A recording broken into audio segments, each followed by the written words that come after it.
Welcome to the InStory Show. I'm Devorah Spilman, your host, and our theme this season is soul hunger, how to nourish your soul, tell your story, shine your light on hearing God, making meaning, and leaving a legacy. So today I am thrilled to welcome InStory expert Paula Brown. Hi, Paula. Hi, Devorah. Kia ora, thank you. Such a joy. And before we dive in, I'm going to read a little bit about you. Paula Brown is a soul-spirited, intuitive poetry author, leadership coach, and learning and development practitioner.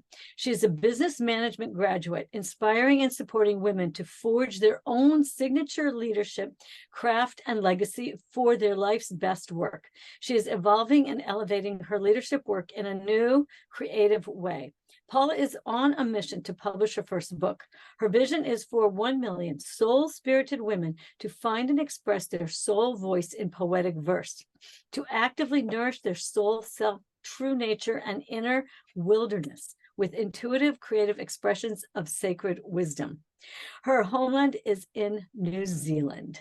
Yay, Paula. I just love this theme of new women's leadership, and I really am excited to dive into that. And so start us a little bit on your experiences in leadership altogether. Like, how did you begin your career in the realm of, in learning and development and facilitation and leadership? And then we're going to take that to how it's developed into a whole new form of leadership.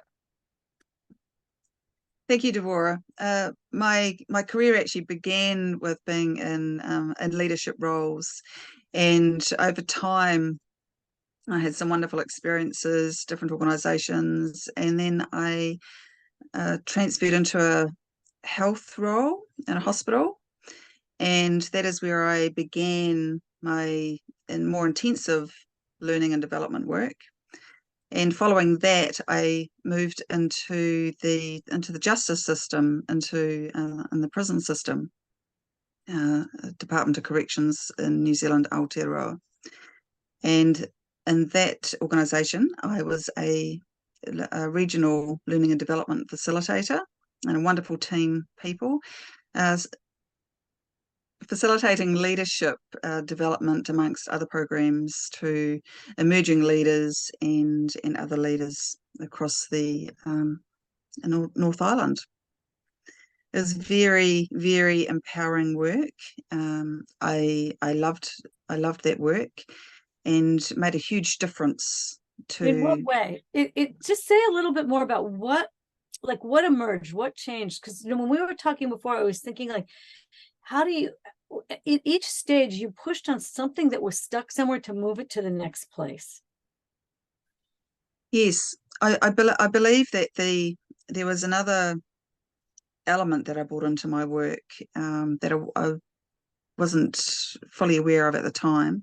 But I've always believed that it's really important for people to become more of who they already are. But part of that journey that we don't realise is actually our inner world, our inner wilderness, our own spirits and our own soul self.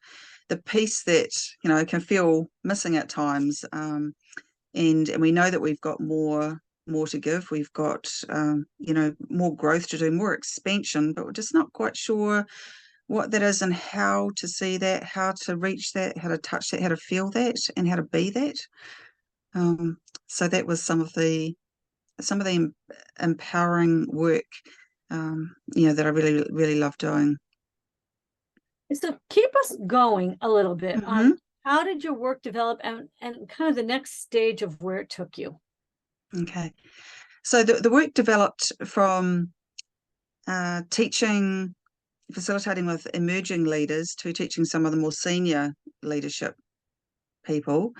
And I realised over that transition that there was a period of time when leaders are working that sort of come up against or bump into or come into starting to be heading towards burnout, because that work is so intensive, it takes a lot. And I realized that people needed something else But the other thing that happened in parallel to that was actually with my own leadership, my own self-leadership. I realized that I needed some nourishment with the environment and the work that I was doing. I needed to seek some of that myself. And so that was the next part of my journey for me while I was still doing that intensive, empowering, wonderful work in the prisons. Okay, so say a little more about that, because this is a big place where people get stuck, where they don't do that. They don't do for themselves what they do for others. Yes. So people don't do for themselves what they do for others, and it's sort of like a place that we can get to. And I guess for myself, what happened was I had a calling. I felt I had a calling that I needed to nourish my soul, and I needed to do that to sustain and be my best that I could be in my work for people, and give of myself, of my knowledge and wisdoms to people, and help people, and while I was coaching people. And so that was the next thing that I thought was really, really important. And it was I could feel that happening slowly, very slowly. And I could see that in other people as well. There were some tough times in the prison work, and some things that were happening in the environment. And it was really, really important to seek and find something to fulfill myself, so that I could still help to support other people in the way that I wanted to do, in the way that I wanted to do my best work with them. Right. And seriously, this is such a big thing. So tell us a little bit about what you did and what happened. Okay. So what I did is I knew a coach that I had actually taken some coaching training with, and her name was Leanne Babcock, and she had a Woman Beat Your Drum program.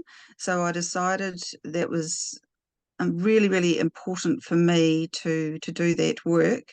And that was deep work. That was work, intuitive work, soul work, and also exploration of self-empowerment, and becoming free, feeling more empowered, being more empowered. And I knew Leanne very well, and I trusted her work, as that's another thing that's really important to me when I engage in a program. So what happened through the course of that work is I had one assignment. I came up with a avatar, which was actually called Sea Lion Angel.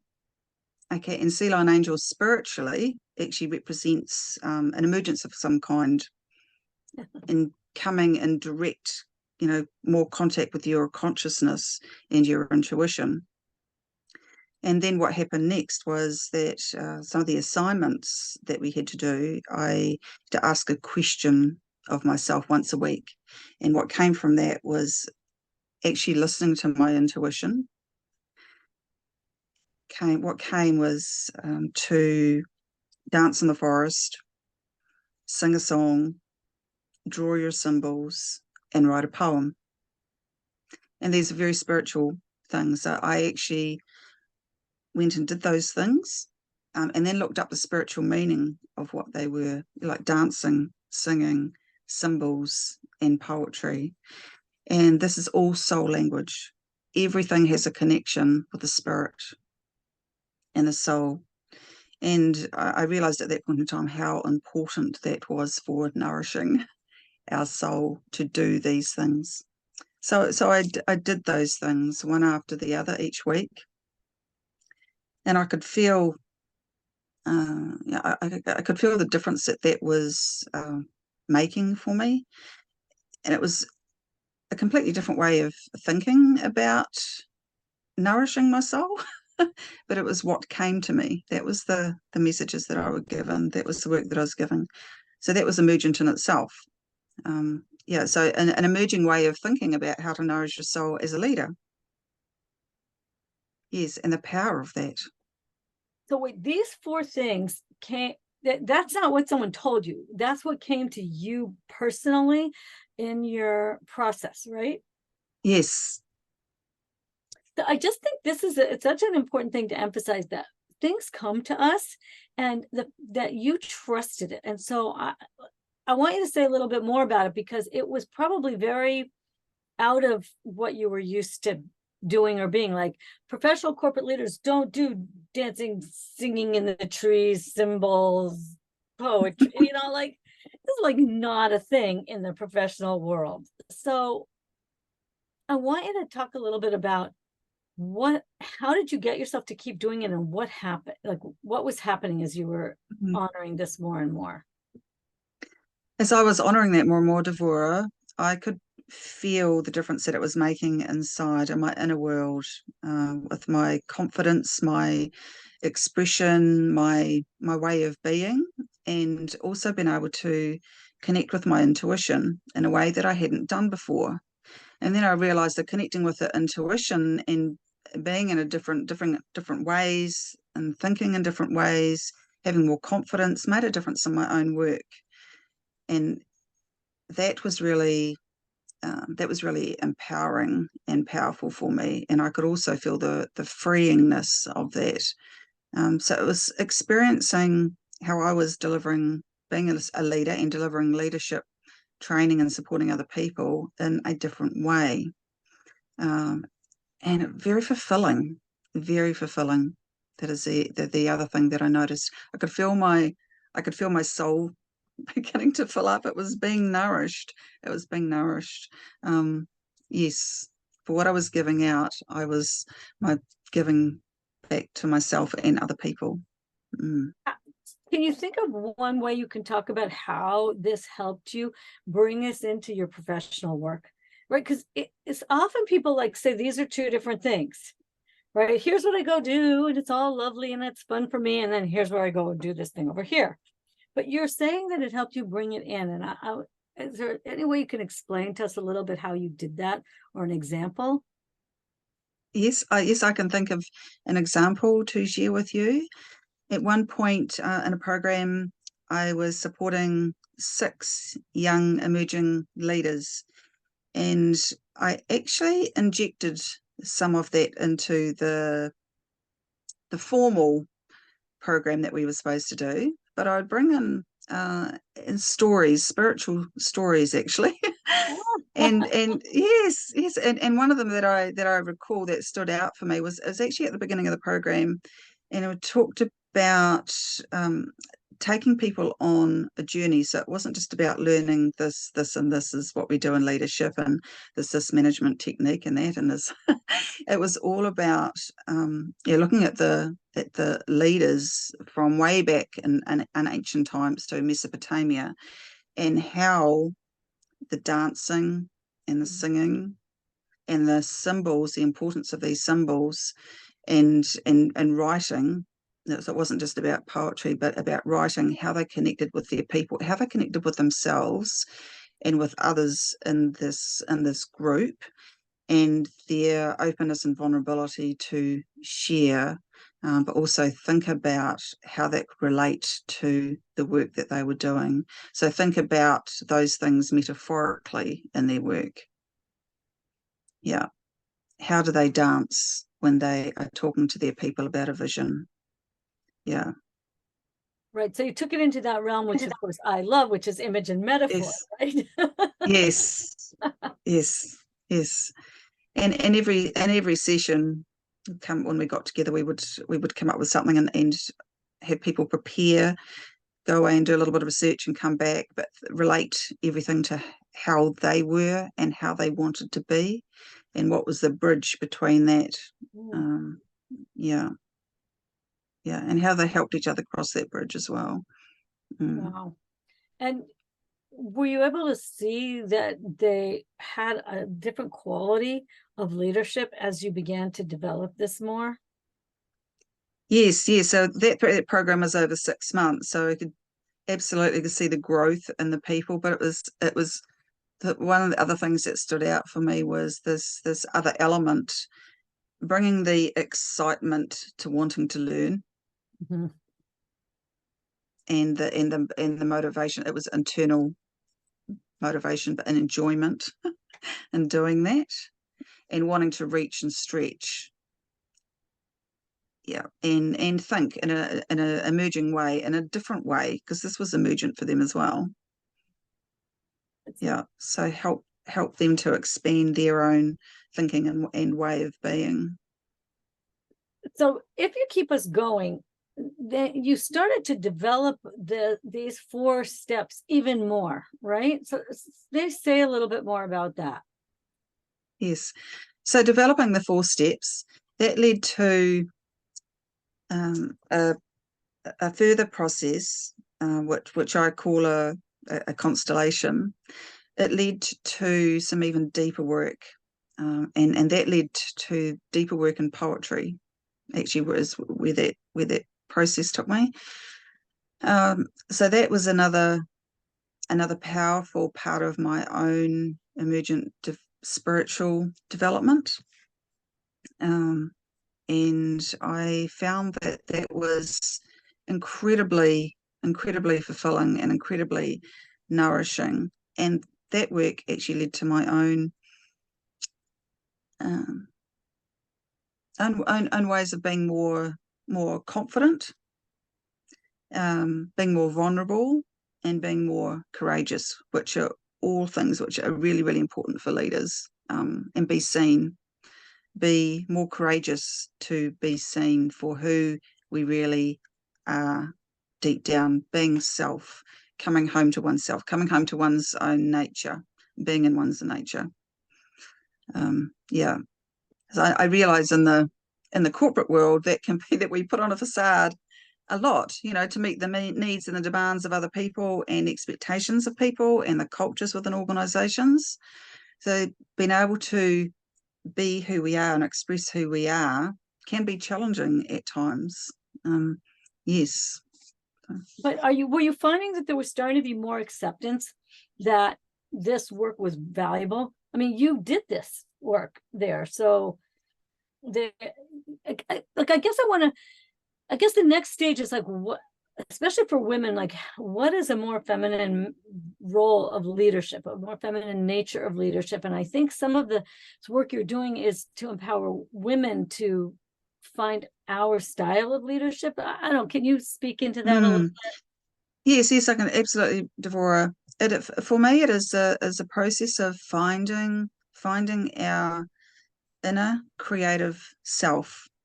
So it's bringing, so part of all of those things that I had brought to me were all creative. Okay, so it all comes into this is finding and expressing the creative part of ourselves. And at that point in time, for myself, I didn't know what am I creative at, what's my creative world inside. So for me, it's also for women, we are all creative, but some of us haven't yet found where our power and our creativity is, and what that power can bring forward for us if we tap into that, and if we immerse ourselves in that and give us some soul time to do our creative work. Definitely nourishes our soul to empower us to do our leadership work. Right. I think it's true. It hasn't been valued, that what you call spiritual emergence, that wasn't a value.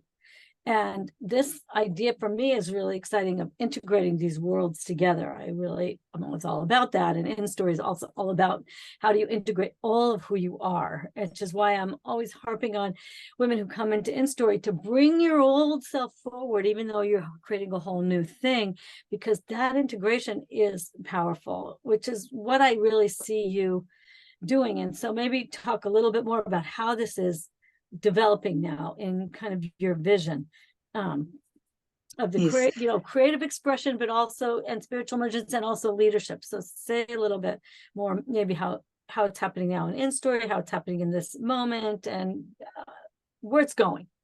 Yes. Yes. So this creative emergence, the spiritual emergence, it's absolutely amazing. So where it is going is that I am going to be, developing a program for leaders and women in leadership that is going to integrate and align the spiritual part of us this wholeness within us, finding our creative selves to empower our leadership work. And the work that I'm doing in InStory has just been absolutely amazing. I have only just started in August this year. I'm following Devorah for a year, and then felt very blessed that Devorah has allowed me to come onto the program and do this deep work, which is amazing. And this is taking me to another level, so I can then help other women, in their leadership work, to take themselves to another level through this creative, spiritual part of us that is already within us. It is already in our hearts. It is already in our souls, and our soul calling us to do something. When we feel that emptiness, that I'm depleting, I'm lost, I'm not sure, what I'm doing, or it calls out to us. Our soul calls out to us, and it doesn't let go that it needs to be nourished. Yes. So in leadership work, that is in a place, an environment, and a job that is even, needing that nourishment even more. So that is where this is taking me. So at the moment, I have stepped out of leadership work because I'm caring for my mum. And that is really incredibly important to me. So I'm making a choice at the moment to stand for love and care for my mum. I have also taken a stand for myself, for love, for self-love, to immerse myself in this program, to do this beautiful deep work that I'm doing with Devorah and the other ladies in this program, which is helping me in my own leadership work.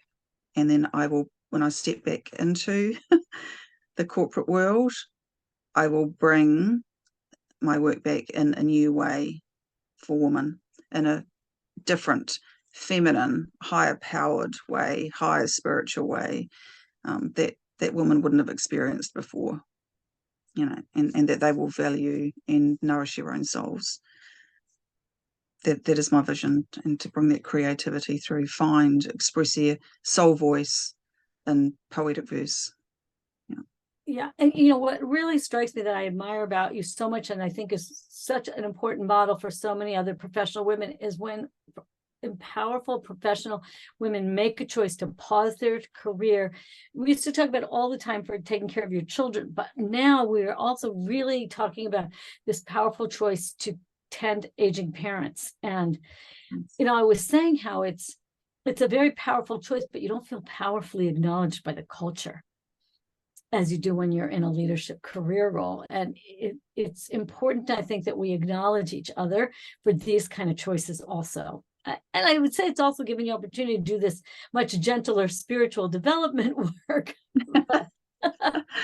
But Absolutely.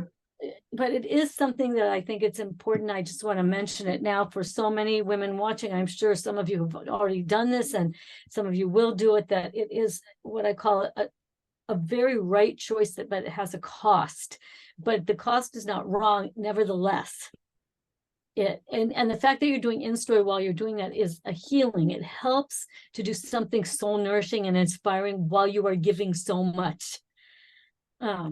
And so, all right, so I just want to acknowledge you for that, and just acknowledge everybody else who does that.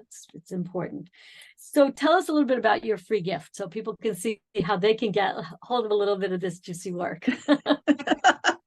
Okay, this beautiful juicy work. Okay, so yes, so my free gift that I am offering is what I call one stepping stone in the process. It is the Dance in the Forest process. So it is a way for you to explore that, to discover what Dance in the Forest is about, and for you to choose, to go and dance in the forest and experience that. Notice how you feel, notice what that does for you, immerse yourself in nature, and if that need be through your imagination, also using your imagination to do that, and to feel that nourishment beginning to happen, feeling your soul just feel the beauty, sensuality, mystery of being in the forest and filling your soul. So, and it's a gorgeous work that you're going to get. And, I want you to hear really, like, you get yourself out physically, but also go in and do the inner visionary aspect of this. And then, Paula's, you'll see more when you connect with her more, is this kind of creative, expressive poetry that comes out. Get her work, and then let yourself do that next step of creative expression. And, you'll be able to reach out to Paula if you need a little more of a nudge, like we all say, if you need someone to hold your hand because you're in corporate. Paula will help you with that, because it really is amazing to have somebody help lead you into that soul nourishing place while you're in a not so soul nourishing place. So click the link, you'll see it's beautiful, you'll be inspired, you'll start to feel that deep soul nourishment, and it will nudge you onto this path for yourself. So before we wrap up, leave us with just the last few thoughts, inspirations, ideas, whatever. For leaders, I wish for you to, find your beautiful creative self and things that you love to do. And in doing this one stepping stone, it is an incredibly tremendous soul nourishing and empowerment tool. And it is for you, the soul spirited woman. We are all soul spirited women. And, seeking to find and explore how to nourish our creative expressions and feel the peace, sensuality, beauty, and mystery of your beautiful soul self is so important to you and for you. And it's a way also to help you feel brave and inspired, to experience the wonderful joys of your own inner soul voice. Yes. Oh, so good. This is the work we are all inspiring each other to do and to trust. So and leadership is such powerful work. Our world needs better leaders, and our world needs more leaders, and we as feminine, spiritual, soul-spirited leaders can lead the way. We can emerge our leadership in a different way, in a new way, in a creative way, and in a soul way. Our world is crying out for us. It is calling out for us. and we are here to do that work. Yeah. I couldn't have said it better. I agree. So get Paula's free gift, reach out to her, share with us in the InStory World Facebook group. And as I always say in farewell, remember to go out in the world and share your story, live your purpose, and be a blessing. Bye, folks.